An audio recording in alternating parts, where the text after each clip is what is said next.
CIDৰ কাৰ্যালয়ত বৰ্তমানেও জেৰা অব্যাহত ৰাখিছে চেমকানু মহন্ত আৰু সিদ্ধাৰ্থ শৰ্মা। ফাষ্ট ট্ৰেক আদালতত হ'ব তদন্ত প্ৰক্ৰিয়া ক্ষিপ্ৰতাৰে আৰম্ভ হৈছে আৰু ইতিমধ্যে গ্ৰেপ্তাৰ হৈছে চেমকানু মহন্ত আৰু সিদ্ধাৰ্থ শৰ্মা আৰু দুয়োকে জেৰা অব্যাহত ৰাখিছে CID কাৰ্যালয়ত। SITৰ দলটোৱে জেৰা অব্যাহত ৰাখিছে আৰু বহু নথিপত্ৰ জব্দ কৰিছে। জুবিন গাৰ্গৰ মোবাইল ফোন জব্দ কৰিছে সিদ্ধাৰ্থ শৰ্মাৰ পৰা। CIDৰ কাৰ্যালয়ত জেৰা চলি আছে চেমকানু মহন্ত আৰু সিদ্ধাৰ্থ শৰ্মাৰ। তদন্ত প্ৰক্ৰিয়া ফাষ্ট ট্ৰেকত হ'ব। জুবিন গাৰ্গৰ মোবাইলকে ধৰি বহু নথিপত্ৰ জব্দ কৰা হৈছে। CIDৰ ADGP মুন্না প্ৰসাদ গুপ্তাই এই কথা সদৰি কৰিছে। সকলোৱে এটাই বিচাৰিছিল জুবিন গাৰ্গৰ মৃত্যুৰ ন্যায় লাগে, জুবিন গাৰ্গক মৃত্যুৰ ন্যায় দিব লাগে। ছিংগাপুৰলৈ নৰ্থ ইষ্ট ফেষ্টিভেলত গান গাবলৈ যি জুবিন গাৰ্গক লৈ যোৱা হৈছিল, সেই মানুহগৰাকীক কিন্তু চেমকানু মহন্তই সুশৰীৰে পঠিয়াব নোৱাৰিলে আৰু সেই ক্ষোভৰ জুই এনেদৰে জ্বলি থকা দেখিবলৈ পোৱা গৈছে। অসমবাসীৰ মনত জ্বলি আছে, কিয়নো আজিৰ দিনটোত চেমকানু মহন্ত আৰু সিদ্ধাৰ্থ শৰ্মাক গ্ৰেপ্তাৰ কৰাৰ পাছতে আৰু এটা প্ৰশ্ন উত্থাপন হৈছে যে যি ছিংগাপুৰত থকা 7গৰাকী প্ৰৱাসী অসমীয়া কেতিয়া তদন্তৰ আওতালৈ আহিব।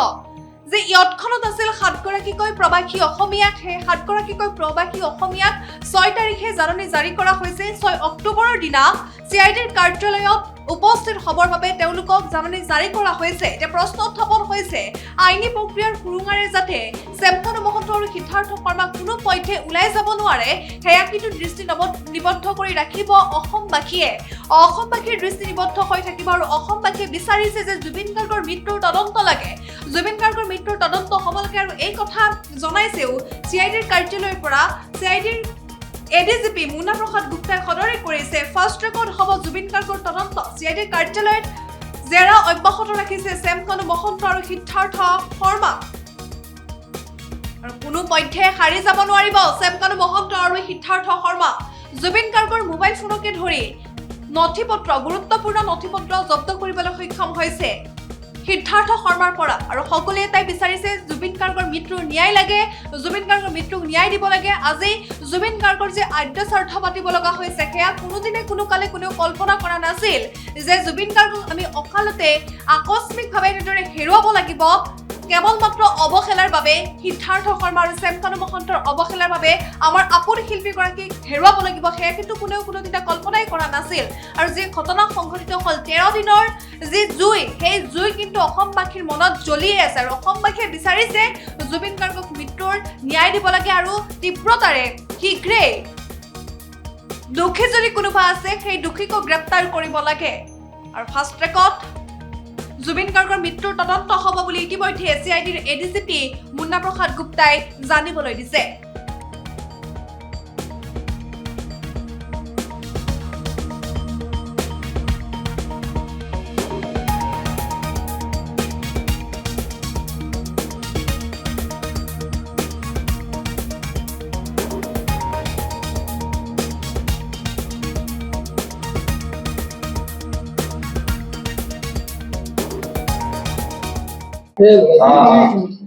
গোটেই ঘটনাটোৰ সন্দৰ্ভত ইতিমধ্যে মূল অভিযুক্ত এজন আছে, তাৰ পৰা পৰৱৰ্তী আইনী ব্যৱস্থা বা আপোনালোকৰ ইনভেষ্টিগেশ্যন কেনেকুৱা ধৰণৰ হ'ব পাৰে? আমাৰ ইনভেষ্টিগেশ্যন SIT চলাই আছে আৰু আজি যিহেতু আমি এৰেষ্ট কৰি পুলিচ কাষ্টডিত লৈছোঁ, এতিয়া তেওঁলোকৰ জেৰা কৰি থকা হৈছে। আৰু এতিয়া পৰ্যন্ত যিখিনি আমি এভিডেঞ্চ পাইছোঁ তাৰ ওপৰত তেওঁলোকক সোধপোছ কৰা হ'ব আৰু পৰৱৰ্তী তদন্ত আমাৰ খুব ফাষ্ট ট্ৰেকত চলি আছে। যেহেতু আৰু এটা টিম যোৱা কথা আছিল ছিংগাপুৰ, তাতে যেহেতু ইনচিডেণ্টটো হৈছিল, আপোনালোকৰ টিম যাব নে তালৈ? আমি ছিংগাপুৰৰ যিটো ইনভেষ্টিগেশ্যন আছে, যিহেতু ছিংগাপুৰ এখন বেলেগ ৰাষ্ট্ৰ, তাত তদন্ত কৰাৰ এটা বিশেষ প্ৰক্ৰিয়া আছে, সেই প্ৰক্ৰিয়াৰ মাজেদি যাব লাগিব।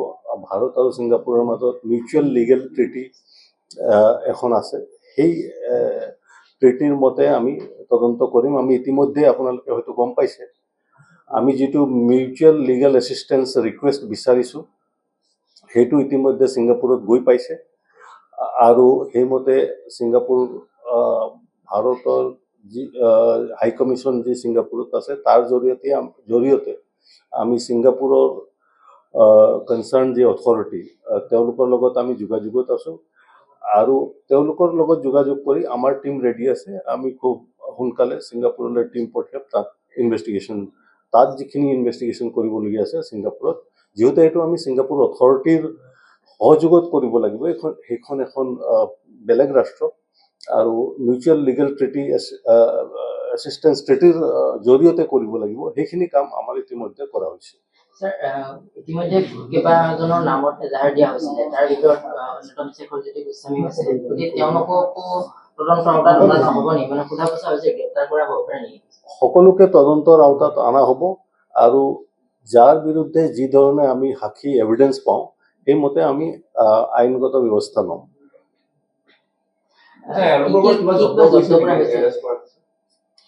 ইতিমধ্যে এৰেষ্ট কৰাৰ আগতে এওঁলোকৰ ঘৰ আমি চাৰ্চ কৰিছিলোঁ ঘৰ চাৰ্চ কৰোঁতে কিছুমান নথি পত্ৰ আমি জব্দ কৰিছিলোঁ তেওঁলোকক এৰেষ্ট কৰাৰ পিছত তেওঁলোকৰ পৰা যিখিনি পাইছোঁ মোবাইল ফোন ইত্যাদি সেইখিনি আমি জব্দ কৰিছোঁ জুবিন গাৰ্গৰ যিটো মোবাইলৰ কথাটো ওলাই আছে সেইটো আপোনালোকে পাইছেনে সিদ্ধাৰ্থৰ পৰা এইটো আমি পাইছোঁ সেইটো আমি তদন্তত আনিছোঁ এখন ফটো এটা ভাইৰেল হৈ আছে সামাজিক মাধ্যমত যে শ্যামকানু মহন্তৰ লগত তেওঁৰ মোবাইল এৰেষ্ট কৰাৰ পাছতো মোবাইল এটা থকা বুলি এখন ফটো ভাইৰেল হৈ আছে এই বস্তুটো নহয় যেতিয়া এৰেষ্ট কৰা হয় বডি চাৰ্চ কৰা হয় যিহেতু সেইটো বডি চাৰ্চ কৰি গোটেই বস্তুখিনি থানাত জমা কৰি লোৱা হয় গতিকে মোবাইল ফোন এৰেষ্ট কৰাৰ পিছত থকাৰ প্ৰশ্ন নুঠে সকলো বস্তুখিনি জব্দ কৰা হয় লকআপত অনা হয় যিকোনো খবৰৰ বাবে যোগাযোগ কৰক 7099017330 লগতে 7099017110 নম্বৰত